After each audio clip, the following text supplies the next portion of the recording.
Hey everybody, welcome back to the Fury Boys Racing channel. I'm John, and this is my hill climb sprint car. As I mentioned in my last video, we are going to push to the 2026 running of the Pikes Peak hill climb. If you guys didn't catch that, it didn't get a lot of views, so I'm just putting that out there now. In this episode, I'm going to be continuing on with the build breakdown. And I'm going to be covering the front end, front suspension, and then some of the modifications we had to make to the frame, where the frame came from, why I chose it, all that good stuff. So without further ado, let's get to it. Okay, as you can see, I got the front wheels and tires off. I'm going to start here, go through the whole front end here. So this is a 6-pin hub. They call it a 6-pin hub, obviously, because of the 6 studs. And then inside of here is the shaft from the spindle, which is that's the spindle there. And then the shaft runs through here, and then it is there's a big nut on the inside of here. Let's see if I can pop this off. All right, I got the dust cap off, and I took the set screw out of here. And so basically what this does, I got to redo all this. I got to service it, so I'm just going to pop this nut off to show you how it works. But first of all, the set screw screws into this plate that is behind this nut. And that plate back there is threaded. So that prevents the nut from turning. And then there's a slot right there. So you can see how this plate rides inside, where it's got a notch that rides inside this groove. So this that has that, and then it has these threaded holes. And then in there you can see the bearing. This spindle is a step spindle, so it handles lateral G's a lot better. And that's something that is definitely needed for this application. The reason why dirt cars don't really use them is because they use the wide 5, some people call it setup, and that is a lot lighter. And on dirt, you don't really need that. Moving on, so you see the brakes here are they're actually from an asphalt sprint car. And this entire brake package was spec'd out by Dave from Millwood. And he was very helpful with that, so thank you, Dave. And then, so this is a floating rotor. I can't speak today, but I'm trying for you guys. But anyway, you can see it's got these slots here, and basically this rotor just kind of hovers inside this slot all the way around, obviously. So it allows for some movement and that sort of thing. And it takes care of some of the vibrations and harmonics, stuff that's above my head. So, but anyway, that is held on with a bracket that is up here. It's got 2 studs, obviously, that come out here. And this bracket is just bolted to the spindle here.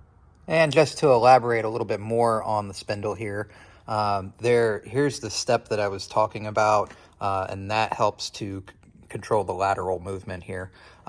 Regular sprint car spindles are just straight across. There's no little step there. But there's a bearing that runs on the inside, bearing runs on the outside. On this version, obviously, the inner diameters are different from the inside bearing to the outside bearing. But for a regular sprint car, obviously, they're the same. Another thing I wanted to show while I had this out, this is just one of my spares. It's a little bit different style than the others that I have on the car. Anyway, so here is an old axle, but this has the same provisions for the fast axle system, which is how I adjust my my camber setting. And as you can see, each one of these colors has different degree settings for to set the camber. So here's how they work. They just basically drop right into this. This is a machined piece that is welded into the axle. And then these sleeves are drilled eccentrically, as you can see here. It's a little thinner on one side, thicker on the other side. and it's pretty similar on top here. So basically that gives me the adjustability that I need to adjust my camber. And then, so that's how that goes. This is how this goes. And then there are thrust washers on the bottom there that hold the whole thing together.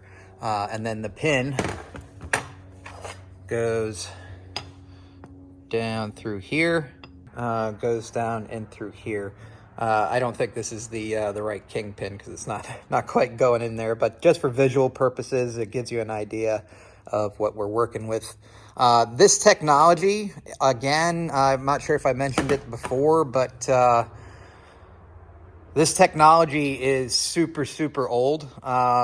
Not the sleeves or anything like that, not the materials that were used, but the actual designs. You can actually look back in time at some of the most early cars, and they're going to have very similar suspensions to this with the kingpin front end and these types of spindles. So maybe not with the step, but this overall style. Also, real quick, just wanted to know if anybody out there knows where I can get some more fast axle parts. I need some more sleeves. I think he's gone out of business. I have not been able to find any contact information that works. So if you guys know where to get that, or if you have some that you want to sell, please let me know. And hopefully we can get that situation figured out. I think it'll be kind of a challenge if I have to make them, but you know, if I have to, so be it. This is the steering arm. This is the combination arm, which is for the drag link, which goes up to our steering. And the steering arms on the left and right side are tied together by the tie rod. So that's all basic sprint car stuff. It's how every other sprint car works. This is where things kind of differ. Most sprint cars, at least dirt ones, don't have 4 radius rods on the front end. They only have 3 radius rods. But also notice that the diameters of these are really thick. If you look at a conventional sprint car, the diameter is the same as the drag link here. I could not find a drag link in the same diameter, but this is made from steel. These are aluminum. And then normally this top part of this bracket is not here. Let me go show you that on this other car over here. I'll show you what I'm talking about. So as you can see, there's only 1 radius rod on this side, and there's no provision for a top radius rod here. So you can see the combination arm is on the top on this car. All dirt cars that I've ever seen have been on the top. There may have been exceptions to that, or maybe some from the past, but to my knowledge, it's how there always have been. Moving on, this is the front brake. There is no brake on that side. Dirt cars just need the left front, and there's one on the rear axle. The one on the rear axle really does all the stopping power, but this one actually helps with driving the car. So you can use, this basically helps the car turn, rotate, whatever you want to call it. So anyway, you can see the panhard bar here is a bit shorter than the one that I have. We have extended ours all the way out here. A friend of mine, Anthony Sheridan, helped me do that, and I did a beautiful job. So thank you, Anthony. So we put that on there. What we did was we found a real big thick washer, and we welded the stud to the washer, and then we welded the washer to the front end, and that basically gives our weld a larger surface area, and it'll make it just that much stronger. So that's an old trick that I guess sprint car guys have been doing for a long time. I learned it from a guy that's been doing it for his whole life, so can't be wrong if it hasn't broke. So anyway, you can see how it's a bit longer, and what that will do is slow down the left and right movement that is going to happen as a result of having a panhard bar, which is, it works, it kind of swings like this. So the mounting point is going to move left and right throughout its cycle, if that makes any sense. Trying to dumb that down, because if I don't, then I'm not going to have any sense of it in my head. So, all right, moving on here. So this is not something that you normally find on a regular sprint car, where there's an S-bend on the right side of the car. But I've mentioned this in previous episodes, but if anybody has missed it, I'm just going to try to bring you up to speed right now. So what I had to do is find an S-bend torsion arm that had flat surfaces on both sides. And the reason for that is because this is actually a left side that I flipped over and needed to ride on the axle. So found a M&W, which is flat, obviously, as you're looking at it. But the only thing I really need to do is cut this down a little bit. There hasn't been any interference, but it's pretty close, and that's not something that we noticed until just recently. So we're gonna whack that thing off of there, and we'll have plenty of clearance from there. And then, as you can see, there's front brakes on both sides. Obviously, it's a road race car. So then I guess I'll talk about the shock package a little bit here. So this is something that my shock guy has been interested in helping me for a long time, but we have no knowledge on road racing, so it's fun for both of us, and I couldn't think of a better guy to work with. So anyway, what this is, sorry, my fingers are covering up the screen there, but what these are regular sprint car oil shocks. These are valved at 5.5, so it's a 5 compression and a 5 rebound. So we don't really have any data, and we're going to use, this is a pretty neutral setup. So we're trying this out to start with, and then basically try to find out what we need. And then if we can figure out what we need, we'll take these and we'll revalve them, or we'll find a set that does work, that does meet our needs. So I'd really like to get some adjustables on here someday, but time will tell as far as that goes. It's just a development process. So that's the front end. It's not. Well, I guess I have to explain the torsion arms. So this is actually how regular sprint cars are. As you can see, so this is a Super Sportsman, this car, but the front ends are pretty much the same. So as you can see, this bar just rides on here, and there's bars inside of here that basically twist like that. And then this this is a torsion stop. So this doesn't flex at all, but this does, and that creates a spring. So I have the same thing going on over here.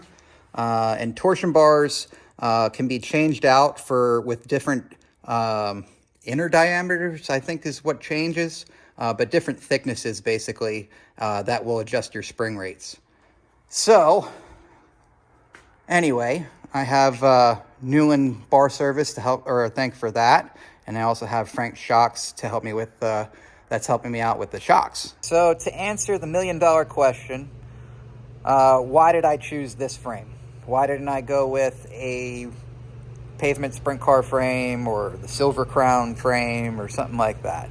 Well, the pavement sprint car, that'd have been cool, but really wouldn't been that much of a stretch of the imagination to make that a road race car, in my opinion. In all reality, it probably would have taken the same amount of effort as this, but for the lay person, as we'll call it, I don't think they would have been able to see that and, you know, get excited about it. So, but anyway, I came from the dirt world, and I had dirt chassis. I had this chassis already, and I raced it as a dirt car.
I already had this idea for many years prior to me even starting this journey. So I had this car, and I didn't really like it as a dirt sprint car because it was just a little too big. The wheelbase is a little bit longer. And so what I did was took everything out of this car, put it back into that car, because I drove this car before I put this one together. So put it back into that one, and then I decided I was going to use this frame for this project when I got around to it. This car actually has quite a bit of history to it, well, the frame at least. It did race in 2017 it was spec'd out and built for Casey Kane Racing. This particular chassis was driven by Darren Pittman, and that has been verified from one of the crew chiefs from Casey Kane Racing from that time. It does have a lot of cool stuff besides being a longer chassis. There's a lot of differences between this chassis and that chassis, even though they were made by the same guy. In fact, this car was the manufacturer for both of these cars. This was his personal car. So this is Russ Mitten's personal car. Now my friend Alec Meisel owns it. So pretty neat piece. More on that at a later time. But anyway, back to this. This is, I call them the wide hips. They're pretty neat. So that gives me extra room in the cockpit. What these were originally designed for was a driver named Joey Saldana had a tire blow on the left side of the car, and the carcass of the tire hit his elbow, and I think it shattered it. So they put these on here in case a tire blows. It kind of deflected it away from the driver. So I think all of their cars had that. It's got, you know, a lot more trick stuff like that's in here. Some of it is above my pay grade, and then some of it I don't think I would know how to explain it, even though I may or may not understand it. So the only things I've really done to the chassis were the extra provision for the bar over here, the extra bar over here, radius rod rather. And then I've done a lot of put, you know, brackets and holes and bungs and all sorts of stuff like that in there. We cut out the X brace that was up here and we put this single hoop across. And that was just basically to make it easier for mounting the radiator and other things like that, especially down the road. So, the only other things I think that I added to the frame were the spacer for the motor plate.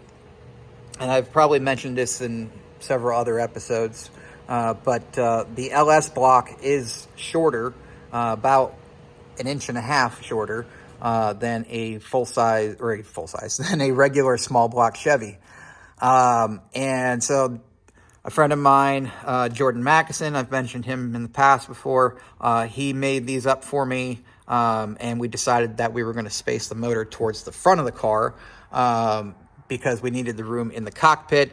And then I also figured the balance would be better if that weight was a little bit more forward, seeing that the axle is basically right under my butt and the fuel tank. So that's basically it as far as the chassis and its mods and all that stuff. Now, moving forward with it, I'm probably going to put a full flat floor on the whole car. And then as far as safety stuff goes, I'm going to be putting another bar across here.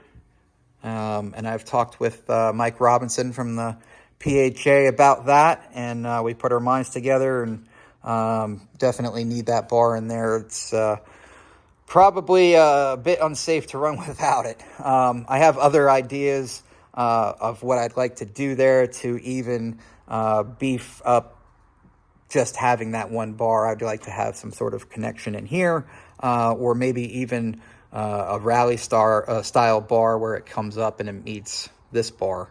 I'm going to brainstorm on that a little bit more, but you know, I'll bring you guys up to speed on that down the road.